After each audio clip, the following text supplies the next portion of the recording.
तुरंत परिवर्तन चाहते थे, थोड़ी सी ये कमी वाली बात थी। ठीक है भाई, इसके बाद एक ठो आते हैं जो किसी को नहीं जानते। तो लहर है औद्योगिक क्रांति की, वो खतरनाक तरीके से फैली। औद्योगिक क्रांति मतलब कि उद्योग को बढ़ावा, है ना, अचानक से बढ़ावा मिला, तो बहुत गोली मार सकते उससे ना सब गोली मार दी, उसको भगदड़ मच गया पूरा, और सैकड़ों लोग उसमें मार दिए गए। एक था राजा, एक थी रानी, दोनों मर गए और शुरू हुई नई कहानी।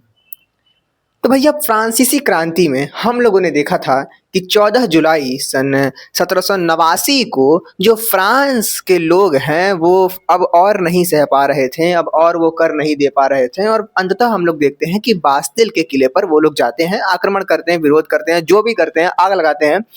और ये जो दिन है ये कहलाता है फ्रांस की जो पूरी कहानी है उसमें फ्रांसीसी क्रांति के रूप में। ये क्रांति को हम लोग देखते हैं कि इसमें बहुत कुछ परिवर्तन होते हैं। जो लुई 16 है वो नेशनल असेंबली को कानून बनाने की मान्यता दे देता है, और ये सब होता है, कानूनी शक्तियाँ जो हैं वो उसकी कम की जाती हैं राजा की।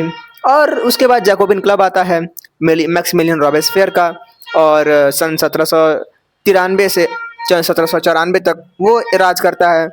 और उसका जो राज है वो गिलोटिन वाला राज होता है, इसलिए उसको आतंक का राज कहा जाता है। और हम लोग ये भी देखते हैं कि जो ये राज है इसमें कोई भी अगर उसके विरोधी है तो वो उसको पढ़ के गिलोटिन पे चढ़ा देता है।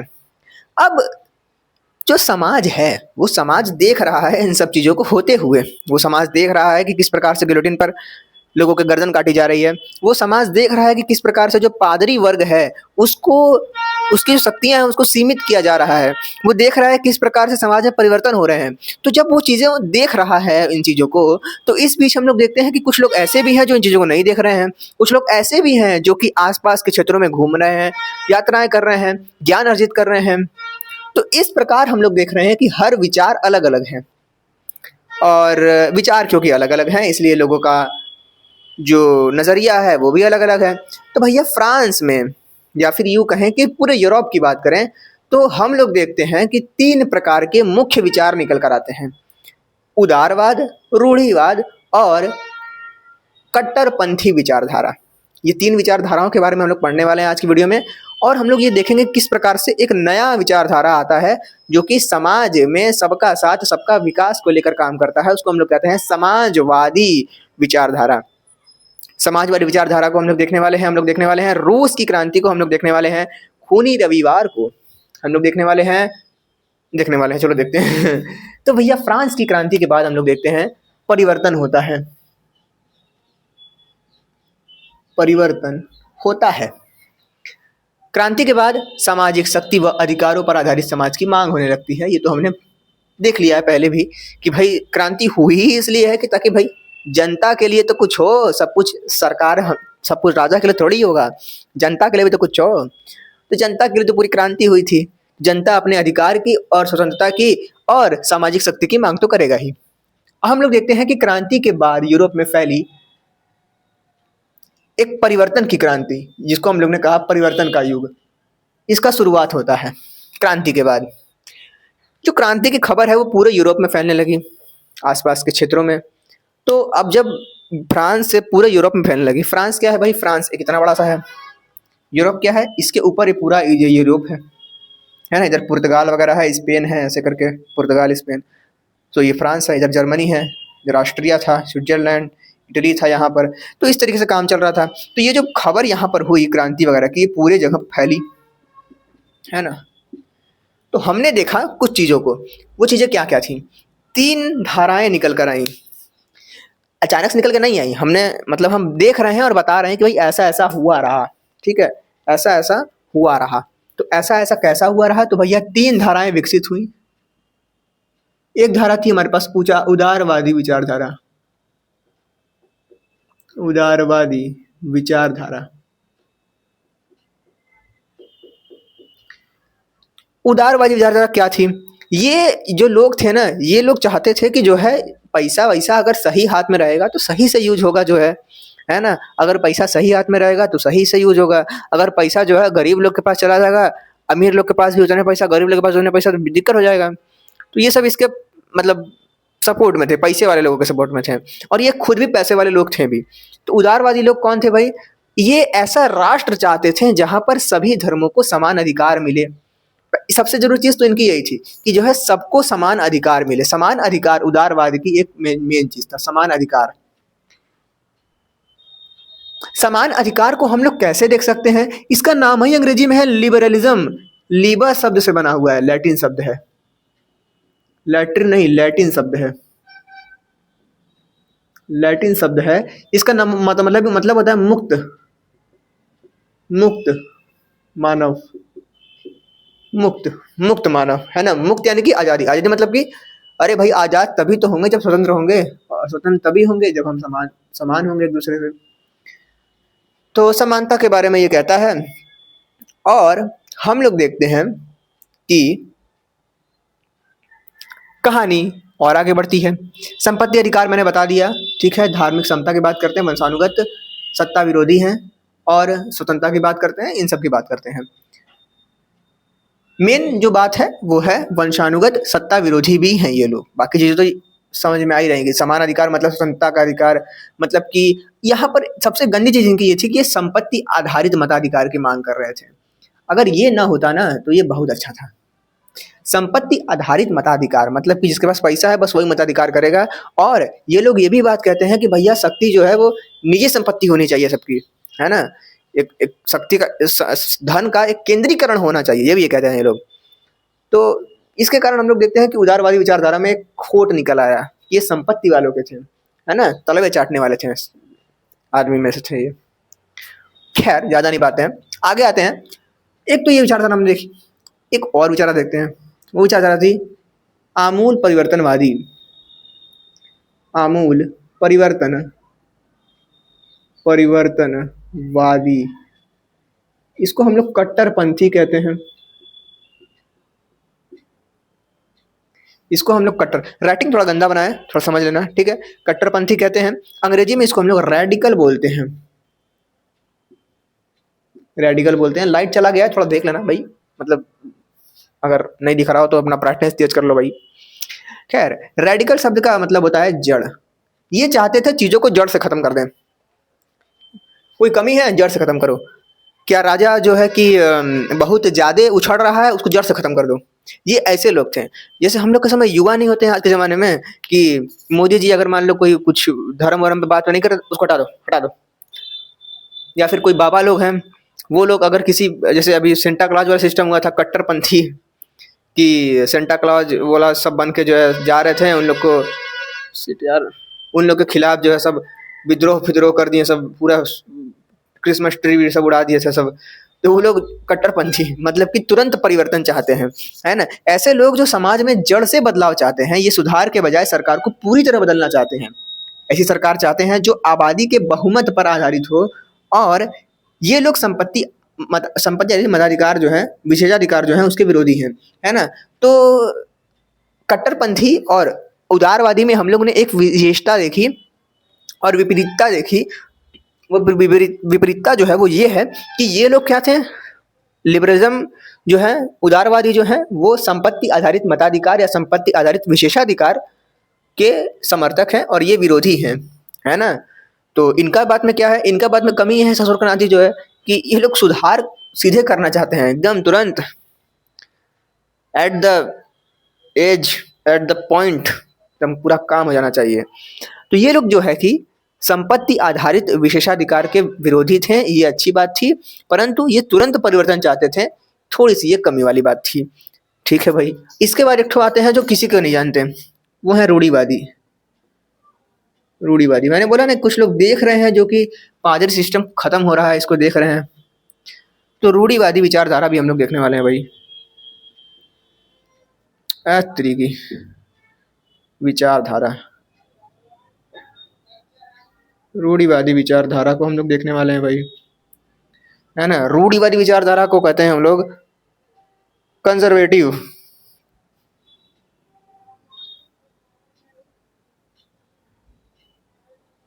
कंजर्वेटिव।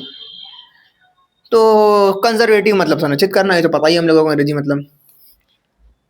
ये लोग वही थे जो संरक्षित करने वाले थे, मतलब कि जितनी पुरानी परंपराएं हैं वो हमारी रहनी चाहिए, है ना, पुरानी व्यवस्था को बनाए रखना चाहते थे। ये लोग वो लोग थे जो क्रांति से पहले ये बदलाव के खिलाफ थे, और अगर बदलाव चाहते भी तो ये धीरे धीरे, बहुत धीमा धीमा। ये शुरुआत में तो बदलाव चाहते ही नहीं थे, परंतु जब क्रांति हुई, इन्होंने देखा कि ये सब हो रहा है, इन्होंने कहा ठीक है बदलाव करो, परंतु धीरे धीरे करो। ये बुजुर्ग लोग टाइप लग रहे हैं, है ना, कि नहीं नहीं धीरे धीरे रे मना, धीरे सब कुछ होए, माली सी जैसा गड़ा मृत्यु आय फल होए। सो ये वाली कहानी थी इन लोगों की। तो रूढ़िवादी कौन थे? धीरे धीरे परिवर्तन, ये बहुत तेज, और ये परिवर्तन के साथ थे, और न तो बहुत तेज न धीरे, बीच वाले ये थे। ठीक है भाई, तो क्रांति से पहले ये बदलाव के खिलाफ थे, बाद में क्रांति हुआ तो कहा कि इतना सिस्टम गड़बड़ा रहा है सिस्टम, तो ये जो है क्रांति के सपोर्ट में रहे, या फिर बदलाव के सपोर्ट में रहे, परंतु कहें कि धीरे धीरे बदलाव करो ना, कहे इतना परेशान हो, अति धीमा बदलाव करो। ये अतीत का सम्मान करते हुए धीरे धीरे सुधार की मांग कर रहे थे। चलो भाई, अब हम लोग देखते हैं ये सब हो रहा है। इन सब होते बीच जो कुछ लोग हैं ऐसे भी जो देख रहे हैं कि यार ये गलत है ना, ये गलत है। सबसे अच्छा देखा जाए तो कौन है? सबसे अच्छा देखा जाए तो इन सब में ये तो कुछ नहीं, तो पूरा पुरानी व्यवस्था लेकर चलना चाहता है, ये तुरंते बदलाव चाहता है। परंतु यहाँ पर अगर कुछ सुधार कर दिया जाए तो कुछ काम बन सकता है। तो हम लोग देखते हैं एक नई विचारधारा जो कहती है सबका साथ सबका विकास, समाजवाद। समाजवाद का उदय। समाजवाद क्या है भाई? सबका साथ सबका विकास इसलिए क्योंकि हम लोग देखते हैं कि जो हमारा ब्रिटेन रहता है, ब्रिटेन में औद्योगिक क्रांति हो चुकी होती है और अन्य जगहों पर भी व्यवसाय वगैरह शुरू हो रहे होते हैं। हम लोग ये देखते हैं कि जो मालिक होता है एक कंपनी का, है ना, उस कंपनी का मालिक अपने नौकरों से बहुत अधिक काम करवाता है, वेतन बहुत कम देता है। क्यों? क्योंकि लालच, और क्या, लालच। वेतन बहुत कम देता है। मान लो कोई कपड़े की फैक्ट्री है, लोगों से काम करवाया जा रहा है, खेती करवाया जा रहा है, नील निकलवाया जा रहा है, सब कुछ काम हो रहा है, और लोगों को कम पैसा दिया जा रहा है। तो ये देखते हुए कुछ लोग सामने आए जिन्होंने कहा कि नहीं भाई, समाजवादी व्यवस्था होनी चाहिए। यहाँ पर जो लोग काम कर रहे हैं, मान लो छुटकी छुटका लोग काम कर रहे हैं, इन लोगों के अधिकार के लिए समाजवादी व्यवस्था आती है। अधिकार के लिए क्या कहो, सब पूरे समाज के विकास के लिए व्यवस्था आती है, जो कि कहते हैं हम लोग समाजवादी उदय। ये क्या थी? औद्योगिक क्रांति के कारण उद्योग स्थापित हो रहे थे, मालिक मजदूरों से 15-15 घंटे काम करवाता था, वेतन कम देता था। इसके कारण हम लोग देखते हैं कि जो मालिक है, मालिकीन जो है, मालिकीन जो है, मालिक है और मालिकीन जो है, ये दोनों तो बहुत पावरफुल हो गए, पैसे से पैसे। और जो छोटे मोटे लोग थे वो काम कर रहे हैं परंतु उनको पैसा नहीं मिल रहा है। अब मिल भी रहा था, बहुत कम मिल रहा है। अब बहुत ज़्यादा काम कर रहे हैं, तो एक तरफ तो ये बहुत ज़्यादा पैसा वाले, एक तरफ बहुत कम पैसा वाले, तो समाज में अस्थिरता आ गई। देख रहे हो, एकदम ऊपर फिर नीचे आ गया, तो अस्थिरता आ गई।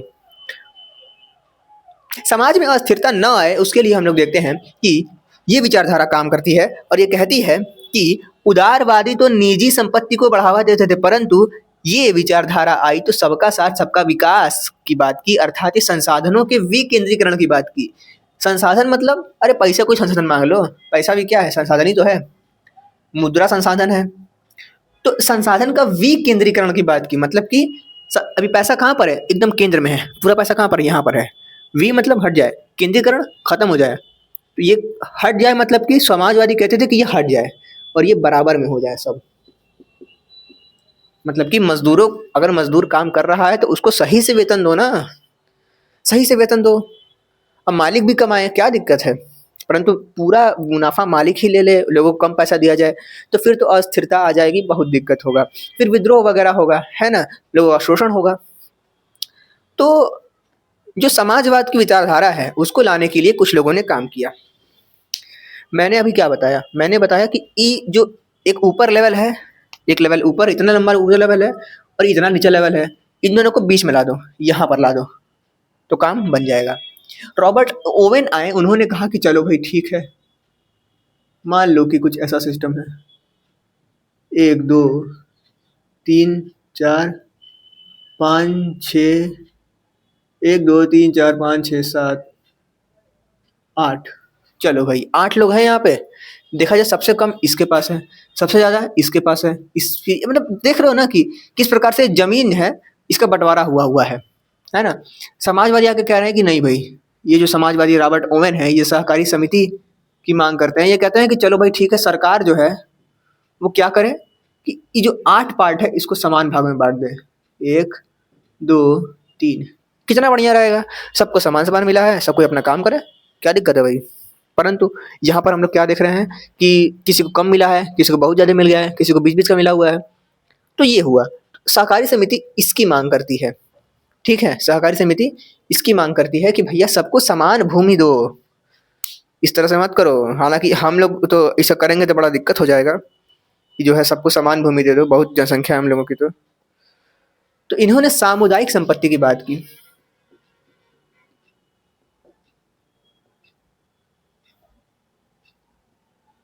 ये कहते थे कि भैया प्रकृति ने सबको जब समान दिया है तो हम लोग कभी ज़्यादा कभी कम करके क्यों काम करें।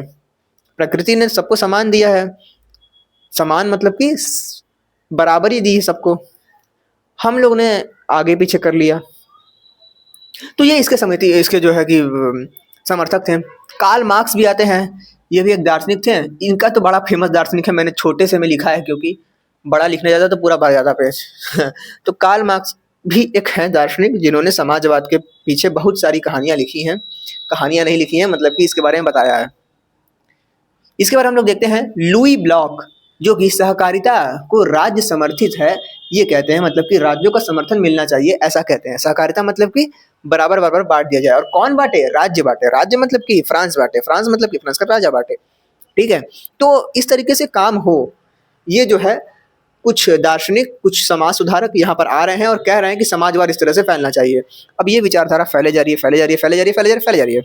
और हम लोग देखते हैं कि सन 1870 तक 1870 तक हम लोग देखते हैं कि पूरे जो यूरोप कह सकते हैं एक तरीके से, यूरोप में समाजवाद जो है उसका विचारधारा फैल चुका था।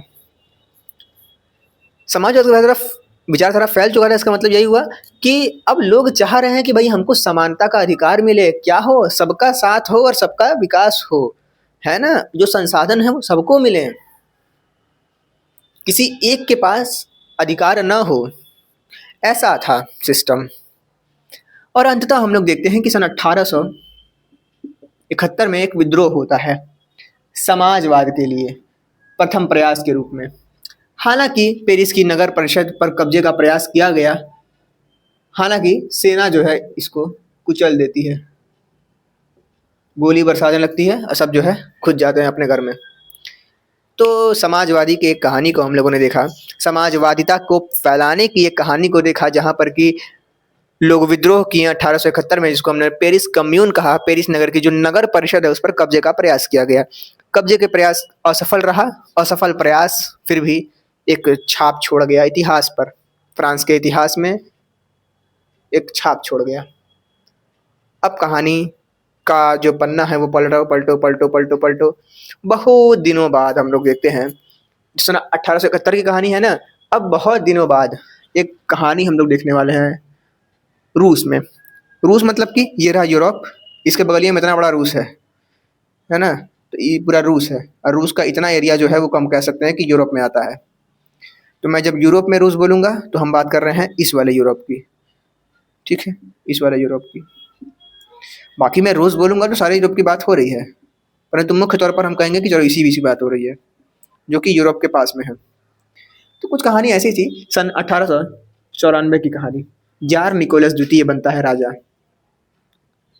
जार निकोलस द्वितीय बहुत चोट्टा राजा था, बहुत बेकार राजा, क्या बोला जाए भाई। जार निकोलस द्वितीय जो है वो राजा बनता है।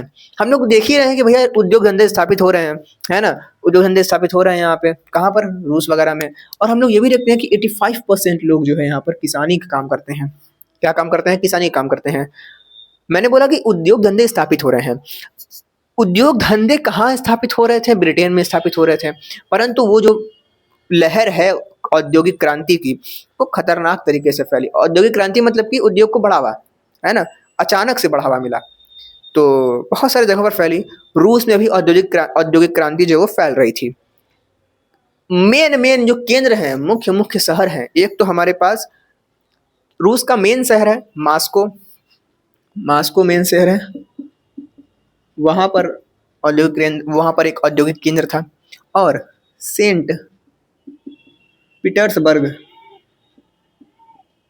पीटर्सबर्ग में हम लोग देखते हैं कि यह प्रमुख औद्योगिक केंद्र था। चलो भाई, औद्योगिक केंद्र था। सन 1914 तक हम लोग देखते हैं, महिलाओं का थोड़ा सा यहाँ पर हाल देख लो क्या है ना। ये कहानी थोड़ा सा अलग है, ये पूरी टॉपिक से थोड़ा सा अलग कहानी है।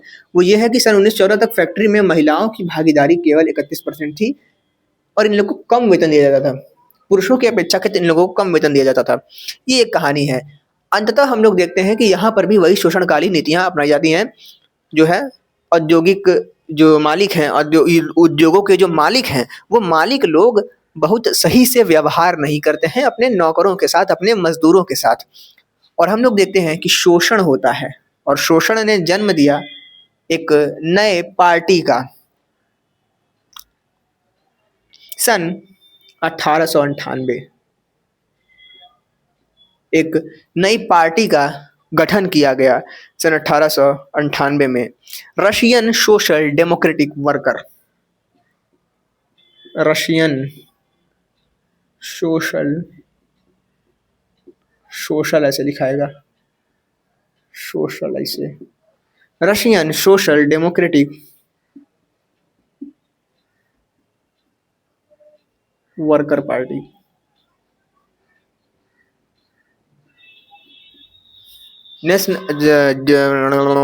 ठीक है।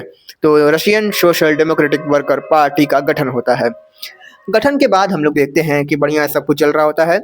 कब गठन होता है भैया? 98 में गठन होता है, और 1903 तक आते आते इन लोगों में विरोध शुरू हो जाता है। ये जो गठन किया गया इस पार्टी का, कुछ लोग कहें कि भैया जो है इसमें कि जो भी इसमें पार्टी को, इस पार्टी में आना चाहता है वो आ जाए, जनसंख्या बढ़ेगा, इस पार्टी का जो संख्या है वो बढ़ेगा, लोगों का, सदस्यों का संख्या बढ़ेगा।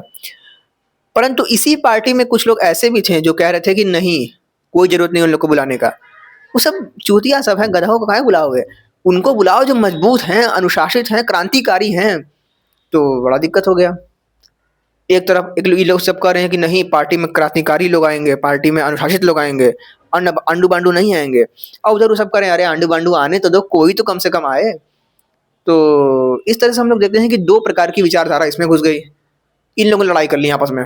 1903 में हम लोग देखते हैं, 1903 में ये दो हिस्से में बट गया, दो हिस्सों में इसका बंटवारा हो गया। क्या क्या बटा? एक तो हमारे पास होता है बोल्शेविक, हमारे पास होता है बोल्शेविक, इसका नाम याद रखो, व्लादिमीर लेनिन जो है, व्लादिमीर लेनिन जो है वो इसके नेताजी हैं। मैंने बताया है कि भाई अनुशासन मांग करता है और क्रांतिकारी समाजवादी क्रांति की ये मांग करता है कि यहाँ पर लोग जो आए वो अनुशासित हों, और समाजवादी क्रांति की मांग करता है। एक है मेलशेविक, ठीक है, मेलशेविक,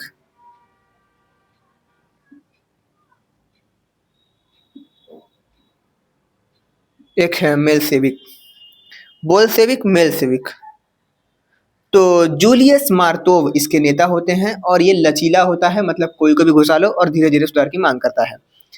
तो ये सब कहानी है हमारे रूस की, और चीज़ें चल रही हैं। 1903 में हम देख रहे हैं बंटवारा हो चुका है ना, फिर भी चल रहा है धीरे धीरे कहानी।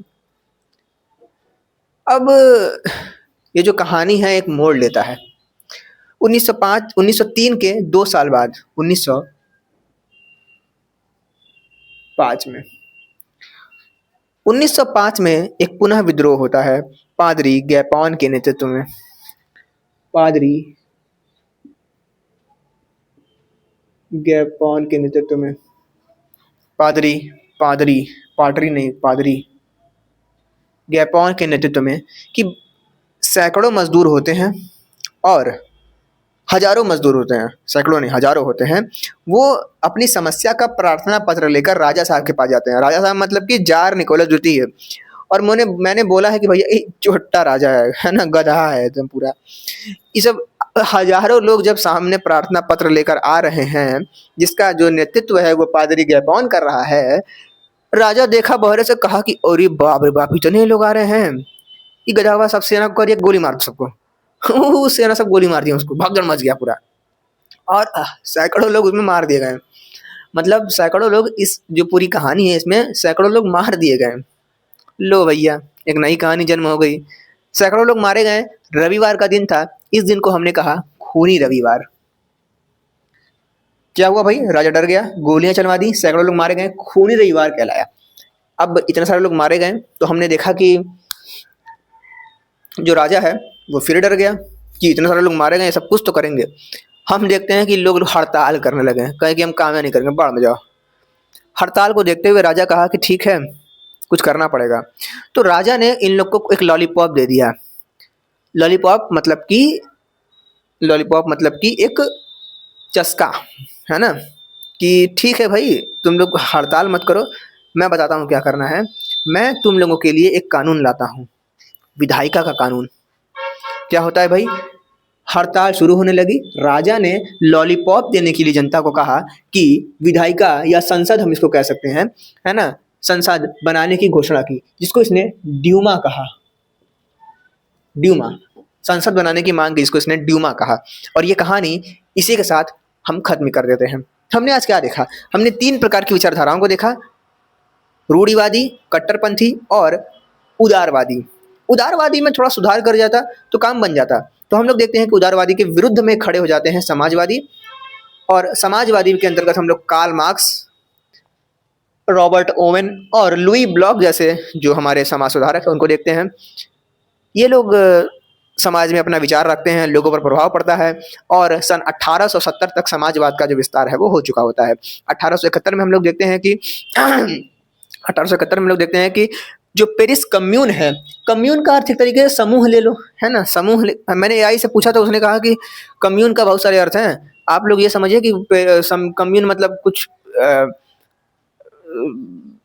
कम्युनिटी, कम्युनिटी, है ना, कम्युनिटी टाइप का आप यूज कर सकते हो। तो पेरिस कम्यून, 1871 में पेरिस कम्यून हम लोग को देखने को मिलता है।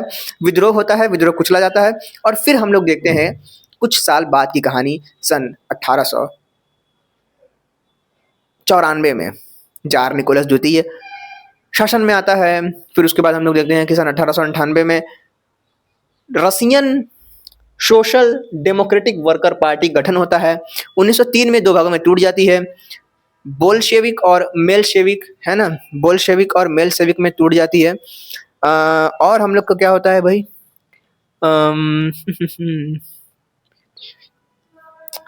बोल्शेविक और मेलशेविक, ये मेनशेविक लिखा है किताब में यार। अब जो भी यार, मेनशेविक रखो, मेलशेविक रखो, जो मन तो रखो। तो बोल्शेविक और मेनशेविक में जो है टूट जाती है। बोल्शेविक अनुशासित होते हैं और मेनशेविक जो है वो लचीले होते हैं। मेनशेविक जो हैं लचीले होते हैं, साथ ही साथ ये धीरे धीरे परिवर्तन चाहते हैं। और हमने क्या देखा, फिर कहानी 2 साल बाद 1905 की कहानी को हम लोगों ने देखा। 1905 में खून रविवार का दिन था। राजा के पास प्रश्न पत्र, प्रार्थना पत्र लेकर लोग आते हैं। प्रार्थना पत्र के विरोध में हम लोग देखते हैं कि राजा गोली चलवा देता है। खून रविवार की कहानी खत्म होती है। मिलते हैं नेक्स्ट वीडियो में।